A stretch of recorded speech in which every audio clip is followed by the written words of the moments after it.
Good morning बच्चों। जैसा कि हमने पढ़ लिया था कि बालकों का दल जो है मुस्लिम ग्रामीणों का दल ईदगाह के लिए रवाना हो चुका है और वहां जाकर हलवाइयों की दुकान पर बच्चे आपस में बातें करते हैं और मोहिसीन, महमूद, जमीर सब अपने अपने खिलौने लेते हैं और उन खिलौनों को देखकर हामिद भी ये सोचता है कि काश कोई उसे अपने खिलौनों को हाथ लगाने दे, लेकिन बच्चे ऐसा नहीं करते। पेज नंबर 52 तक पढ़ लिया था। पेज नंबर 52 के लास्ट में हमने पढ़ा था कि अचानक लोहे की दुकान पर हामिद रुक जाता है, बाकी बच्चे आगे निकल जाते हैं। अब हामिद वहां क्यों रुकता है? घर पहुंचते हामिद सोचता है कि घर पहुंचते पहुंचते जो बच्चों ने खिलौने लिए हैं वो टूट कर चकनाचूर हो जाएंगे, उनके पैसे व्यर्थ में ही खर्च हो। अब लोहे की दुकान पर रुककर उसकी नजर चिमटे पे गई। उसे याद आया कि दादी की रोटी सेकते समय उंगलियां जल जाती हैं। मैं इन पैसों से चिमटा खरीदूं ताकि उसकी दादी की उंगलियां न जले। चिमटा कितने काम की चीज है। रोटियां तवे पर उतार लो या चूल्हे पर सेक लो, कोई आग मांगने आए तो झटपट चूल्हे से निकाल के दे दो।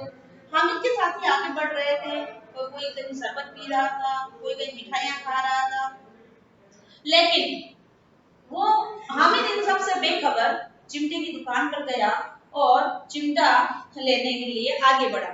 मन में सोच रहा है कि चिमटा लेकर जाऊंगा तो दादी खुश हो जाएगी, लपक कर मुझे गोदी में ले लेगी, बोलेगी मेरा हामिद मेरे लिए चिमटा लाया है।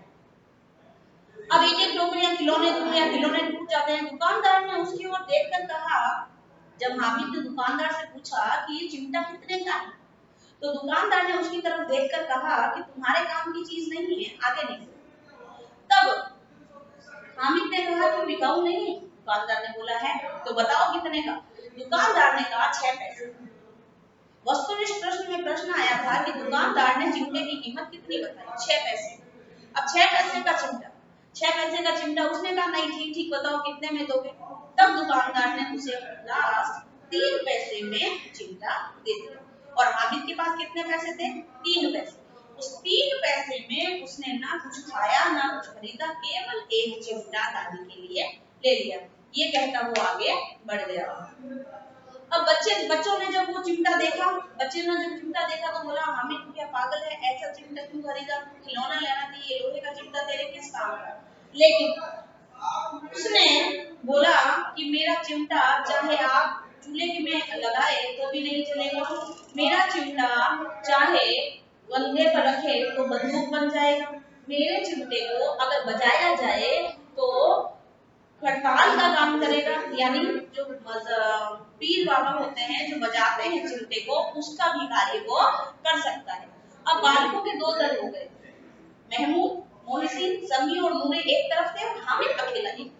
चारों दोस्तों का दल एक तरफ था जिन्होंने हलवाई की दुकान पर मिठाई खाई, अपने खिलौने लिए, और एक दल अलग हो गया हामिद का। हामिद का दल अलग हो गया क्यों? क्योंकि उसने केवल एक लोहे का चिमटा खरीदा। शास्त्रार्थ हो रहा था, समी वितर्क शास्त्रार्थ यानी दोनों आपस में बातें हो रही थी, आपस में दोनों में तर्क वितर्क हो रहे थे कि मेरा नूरा ये करेगा, मेरा वकील ये करेगा, मेरा चिमटा ये करेगा। तो इस तरह के तो सभी ने अपने अपने तर्क दिए, मेरा वकील केस लड़ेगा, मेरा किस्ती पानी पिला जाएगा, मेरा सिपाही पहरा देगा। तो इस प्रकार से हामिद ने कहा कि तुम सबके खिलौनों पर मेरा चिमटा भारी पड़ेगा। मोहिसीन ने एड़ी से चोटी तो जोर लगा दिया, कई तरह के उदाहरण दिए, तर्क वितर्क दिए। मोहिसीन को नहीं चोट मिली, तुम्हारा चिमटा रोज आग में जलना पड़ेगा तुम्हारे चिमटे। तो उसने कहा आग में जलने का काम सिर्फ बहादुर ही करते हैं, शेर ही करते हैं, इसलिए उसने अपने चिमटे को रुस्तम-ए-हिंद नाम दिया। हामिद के इस जवाब पर जो है वो बच्चे मौन हो गए। बच्चे मौन होने के बाद हामिद ने हारने वालों के आंसू पूछे, कोई उसे चिढ़ा रहा था रेवड़ी की, लेकिन हामिद का जवाब जो है वो सबके दिलों पर छा गया और सब एक करके हामिद के पास आने लगे उस चिमटे को देखने के लिए। जो बच्चे अभी तक खिलौनों रेवड़ियों के लिए उसे चिढ़ा रहे थे, वही बच्चे चिमटा देखने के लिए हामिद के पास आने लगे। रास्ते अब नंबर पार्ट 3 शुरू हो जाता है, लास्ट पार्ट है इसका, महमूद ईदगाह कहानी का लास्ट पार्ट। क्या होता है जब बच्चे सारे अपने खिलौने लेकर घर पहुंच जाते हैं। 11 बज चुके थे, गांव में हलचल हो गई। गांव और ईदगाह में जो मेले देखने गए थे वो आ चुके थे। अब क्या हुआ कि मोहिसिन की छोटी बहन ने दौड़कर बिस्ती उसके हाथ से छीन लिया। मोहिसिन की छोटी बहन जिसने बिस्ती उसके हाथ से छीना, और बिस्ती छीनते ही एक हाथ से जब उसका बिस्ती गिर गया और वो टूट गया। यानी हामिद का कथन बिल्कुल सत्य हुआ कि मिट्टी के खिलौने जो होते हैं उसमें पैसे बर्बाद किए जाते हैं, गिरते ही चकनाचूर हो जाते हैं। तो इस प्रकार जब वो उसकी बहन ने उसके हाथ से बिस्ती छीना तो मारे खुशी की उछली और बिस्ती नीचे गिर पड़ा। वो सब लोग भाई बहन में बहुत मारपीट ली, दोनों खूब रोए। उनकी अम्मा शोर सुनकर दोनों को एक चाटे भी लगा। यानी मोहिसीन का जो बिस्ती था उसका हश्र क्या हो गया। अब अम्मा ये शोर सुनकर देख रही, मियां नूरे के वकील का भी अंत कुछ ऐसा ही हुआ। मियां नूरे का वकील क्या हुआ कि वकील को जमीन पर बैठा नहीं, दांत पर बिठाया गया, ऊपर एक बिस्तर लगाकर नूरे को बिठाया गया और कटरे पर उसके कागज। जिस प्रकार से वकील जो होते हैं वो शानो शौकत से बैठा करते हैं, वैसे ही नूरे ने अपने वकील को बिठाया। लेकिन जैसे ही बिठाया और उसके लिए पंखा झूलना शुरू किया, उस पंखे की चोट से नूरे मियां नीचे आ गए और नूरे नीचे गिरते ही उसकी जो हाथ और पांव था वो टूट गए। यानी मोहिसीन का बिस्ती मिट्टी में मिल गया, नूरे का वकील भी अब टूट चुका था। अब रहा महमूद का सिपाही। तीसरा महमूद का सिपाही रहा और झटपट पहरा देने का चार्ज दिया गया। पहरे देने का जब चार्ज दिया गया उसे, तो वह पालकी पर चलेगा। उसने कहा कि हमारा जो नूरा है वो वकील क्या चलेगा, पालकी पर चलेगा और पूरे गांव में जाकर पहरा देगा। टोकरी उसके हाथ से गिर गई। जैसे ही टोकरी का बिछौना बिछाकर उसे जब बिठाया गया तो वो पालकी चलते चलते पर पत्थर की ठोकर आकर पालकी जमीन पर गिर गई और जमीन पर गिरते ही महमूद जो उसका जो था सिपाही था महमूद का, उसकी टांग टूट गई। कई सर्जरी की गई, पांव चिपकाया गया, लकड़ी से बांधा गया, धागे से बांधा गया, लेकिन महमूद का सिपाही ठीक नहीं हुआ। तो तीनों के खिलौनों का हश्र, नूरे का वकील, मोहिसीन का बिस्ती और महमूद का सिपाही, तीनों ही अब मिट्टी में मिल चुके।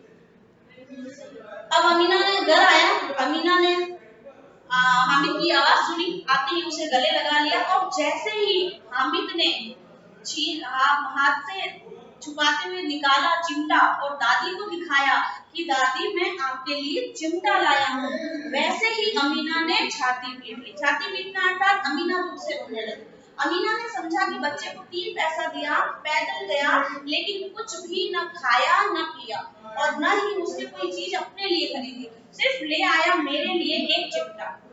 और लास्ट की लाइन है कि ये विचित्र बात थी, हामिद के इस चिमटे की एक विचित्र बात थी कि बूढ़िया अमीना अब बालक बन गई थी। यानी बूढ़ी अमीना दादी बालकों की भांति रो रही थी, किस पर अपने हामिद के लाए गए चिमटे को देखकर, और बच्चा हामिद बूढ़े अमीना का किरदार निभा रहा था। यानी वो बड़ों के जैसे अमीना को चुप कर रहा था।